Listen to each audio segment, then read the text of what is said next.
适应上的问题吧，我觉得已经来到第3年了，前2年那种经验经历，然后对我自己的收获是非常多的。那第3年了，那就是当做从零开始吧，就是从新开始，那忘掉之前的好，那就重新受不一样的资讯，那就从练习当中去找到最适合自己的一个节奏嘛。因为球季很长嘛，这大家都知道。那大优军就是把自己充实的更完整，那就上来一军的时候，就是好好把握住机会嘛。那也很谢谢教练他们没有放弃我，那一直给我这个机会嘛。因为是最后1年了嘛，就当做每年，也不是说今年是最后1年才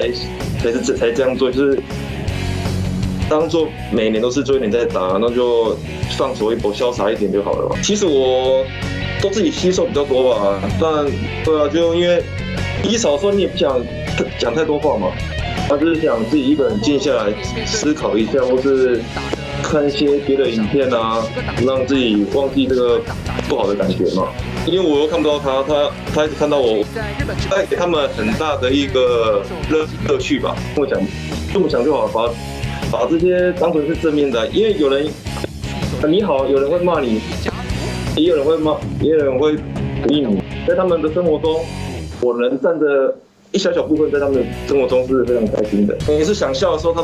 都没有笑啊，他都很专注在那个作战过程。那同天开轰那天有稍微互相一下说，干嘛学我？没有嘞，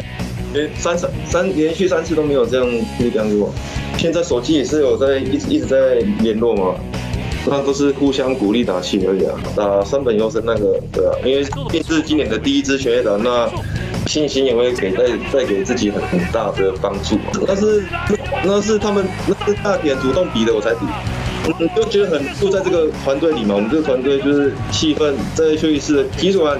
或是落后或是输球，大家的气氛也不会说因为输球或是落后而低迷嘛，大家还是会替自己的队友在打气嘛。那球迷大家好，现在是台湾疫情非常严峻的时候，那我在日本也是时时刻刻非常关注台湾的一些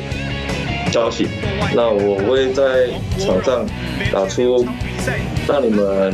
感动的一个球赛，那希望你们继续为在日本打球的台湾选手加油。